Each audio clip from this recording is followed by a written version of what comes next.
Scattered across the English countryside are thousands of abandoned villages, each brimming with history.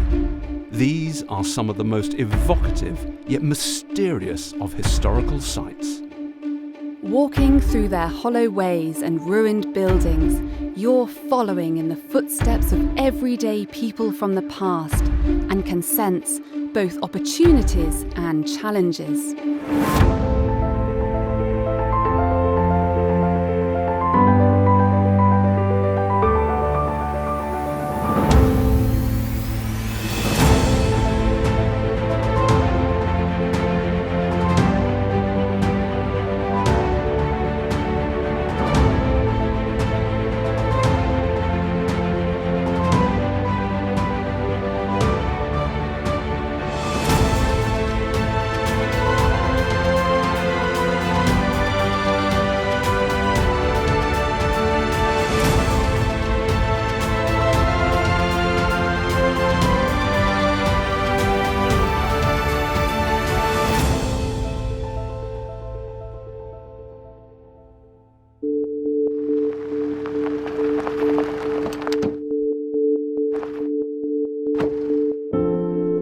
Many villages were settled, then deserted during the Middle Ages, when population growth and colonisation were ultimately reversed by disease, climatic deterioration and a changing economy.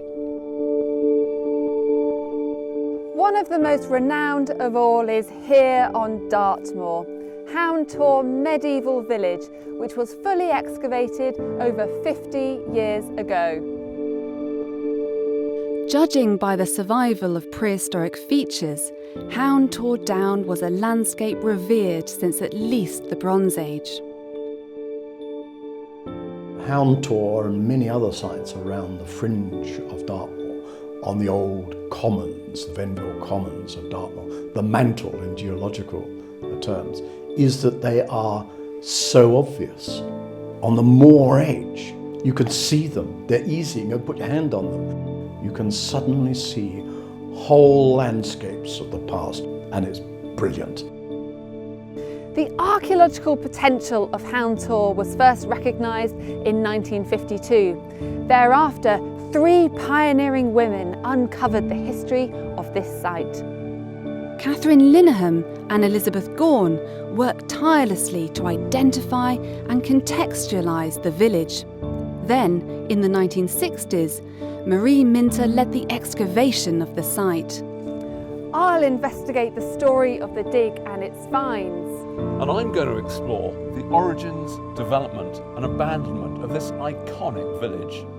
This was and remains a mightily contested landscape. In the summer of 1961, a team of archaeologists led by Marie Minter made their way to the site of Houndtor Village.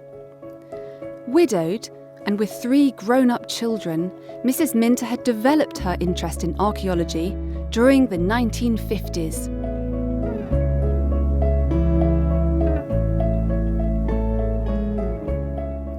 This was a heroic age for the study of deserted villages. In the spring of 1961, Mrs. Minter had visited Houndtor with 2 leading lights, W.G. Hoskins and J.G. Hurst. Now, with a team that included Catherine Linehan and Elizabeth Gaughan, the excavation of the village got underway. They were lucky with the weather. The early 1960s were generally characterised by dry summers. She was quite a fierce lady, a very determined lady, and a very clever lady. And she was fun. She loved history. Didn't matter whether it was Houndtor and digging or whether it was reading a Georgette Hare novel. She was interested in history generally, and I suppose archaeology brought all those things in, and people too. It brought her into contact with people. What made her a pioneer? I think she was a very determined lady. The volunteers on the dig included Derek Blackmore, a policeman, Dr. Denny, a retired GP, and Stanley Bell, Mrs. Minter's son-in-law. I think life had thrown her a bit of a curveball when she was younger. When the opportunity came along to do what she felt she always could do, should have done perhaps, she took that opportunity with both hands. She was a very keen on her job, but her real joy was discovering what was going on underneath the ground. And she used to come down here and say, was it all right if she went up and did some poking about and digging. And Mrs. French, who owned the house, said yes, of course. So she went and did things and was delighted with what she uncovered. You know, there was a complete village and there was a sort of layout of everything which she liked. But when she first saw it, it was just grass humps, no stone walls, no nothing like that. And she uncovered and found the walls and the passageways and eventually the corn store, which she was delighted with. As far as leadership qualities are concerned, you didn't argue with her. If she decided that you were going to do something, I think you did it. She was fiercely proud of what she did and focused in what she did. She was passionate about what she did. She used to map out her plan for digging with putting in metal skewers for the next bit of dig she was going to do. And I went up there with friends once. They got a gang of children with them. And one of the children arrived with a handful of skewers in its pocket. And I said, where did you find those? Oh, around. I said, well, do you think you could go and pop them back where you found them, perhaps? So they went off and stuck them. Heaven knows where they stuck them and what she was digging the next day, I don't know. Thanks to the work of this archaeological team over the 5 years that followed, the anatomy of the village can now be examined in minute detail.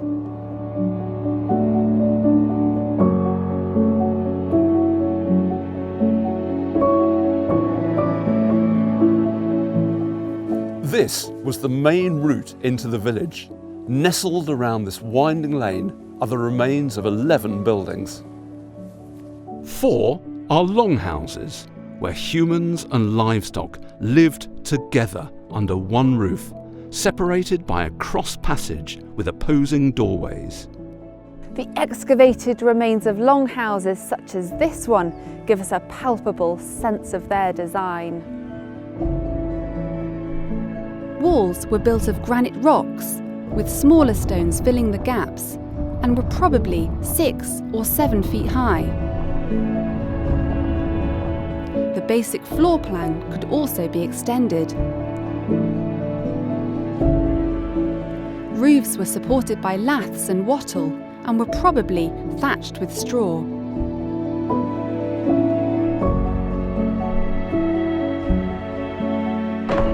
Each longhouse had its own barn, 3 of which still contain kilns for drying corn. The other buildings on the site may have been cottages for landless tenants, or perhaps outbuildings.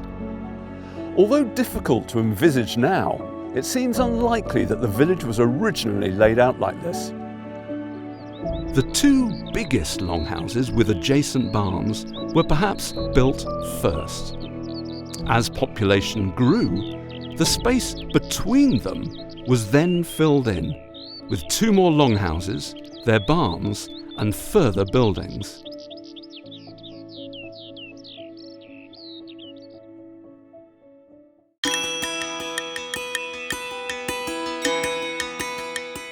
Mrs. Minter believed that Houndtor Village held 2 particular secrets. That one of the houses was a manor, and that sealed underneath the stone buildings were much earlier turf houses. Backed up by a reference to Houndtor in Domesday Book, she suggested that the village had been occupied since the 8th century. These theories were subsequently challenged by archaeologist David Austin. The archaeology of Houndtor, as presented by the 3 women, they had found the stone buildings, But they'd also found evidence for stake holes, in other words, thin stakes driven into the ground. I found these in Okehampton Park, but they were always and only associated with internal fittings of the stone buildings. The three women had argued that these were evidence of the linings for turf structures. And it's these turf structures that they had interpreted as being the predecessors of the stone buildings, and they produced no evidence whatsoever for surviving turf on the site. So as soon as you started to examine all of this, the whole thing started to fall apart. There was no ceramic evidence. It was all pre-carbon-14 dating being used, and there was also a difficulty with the evidence of the stake holes themselves. Numerous stake holes could have been made not by generations of early settlers, but by later animal pens. In fact, he argued that the village dated not from the 8th century, but from the 13th. Domesday Book listed manors, not villages, and the core of Houndtor Manor may have been down in the valley at Great Houndtor. The footings of medieval buildings here at Great Houndtor and documentary evidence recently uncovered by the Moor Medieval Study Group suggest that Austin was right. In 1238, royal justices heard that a band of 26 men had marched to Houndtor. They were protesting against the lord of the manor, contesting the expansion of his resources onto the common wasteland. This expansion included the settling of tenants at the village of Houndtor.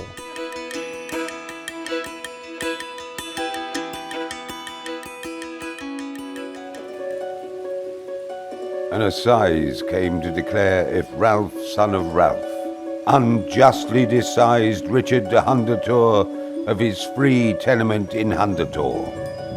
And Ralph, son of Ralph, comes and answers for all but says nothing. So it is adjudged that the aforesaid Richard recovered his sizing of that waste by view of the recognitors.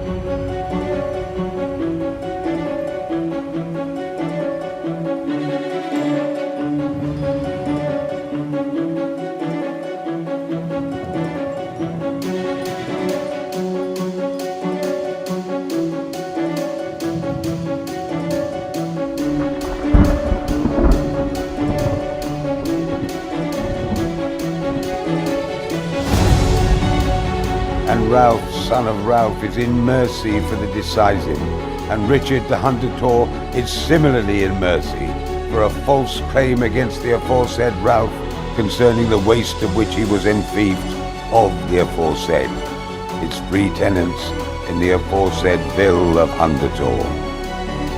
Damages 6d.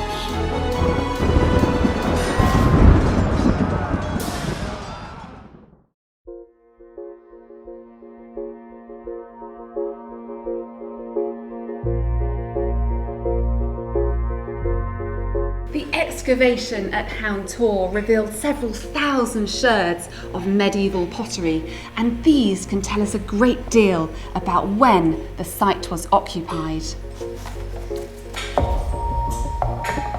So tell me what we've got here. Well, look here, we've got Totnes ware. It's quite thin. It's from the middle of the 1200s, 13th century, and it's handmade, and it's got shiny bits in it, mica. And is this typical of the site at Houndtor? Oh yes, absolutely. 90% of the pottery was from Totnes. So does this type of ceramic tell us very much about when the site was occupied?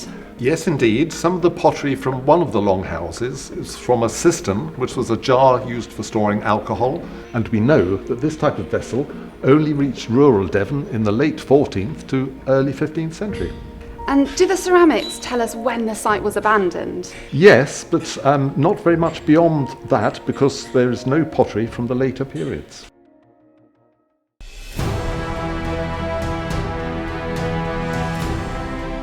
The abandonment of Houndtor Medieval Village is usually portrayed as a retreat from an increasingly inhospitable environment. The climate had been very warm for much of the Middle Ages. But after 1250, it began to change. During the 14th century, this transition brought heavy rainfall. Then, in the 15th century, it turned much colder. To make matters worse, plague advanced up Devon's rivers and across Dartmoor in 1349 and returned periodically throughout the later Middle Ages.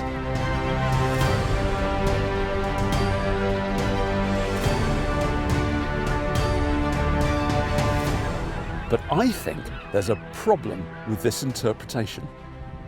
The population of Maniton was in fact growing at this time, and demand for land was high. A recently uncovered document shows that the area around Houndtor was particularly attractive. Why? Because this land contained tin. Historic field names are indicative of tin working at a number of nearby sites. We can still also see physical remains of tin streaming, not least here in woods close to Great Houndtor. Once again, this was a contested landscape. As such, the inhabitants of Houndtor Village may not have retreated, they may have been driven away.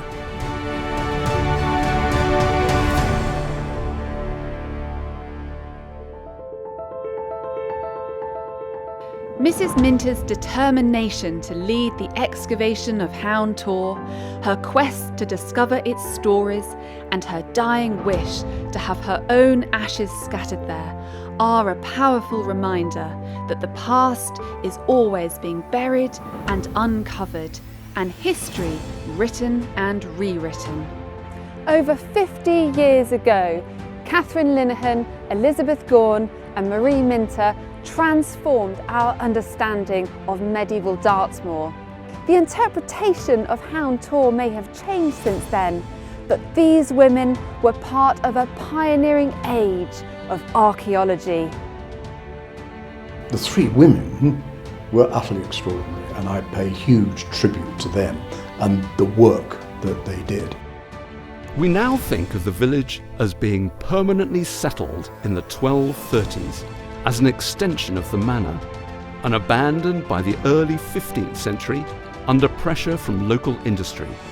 But such ideas are firmly rooted in the initial discovery of Houndtor.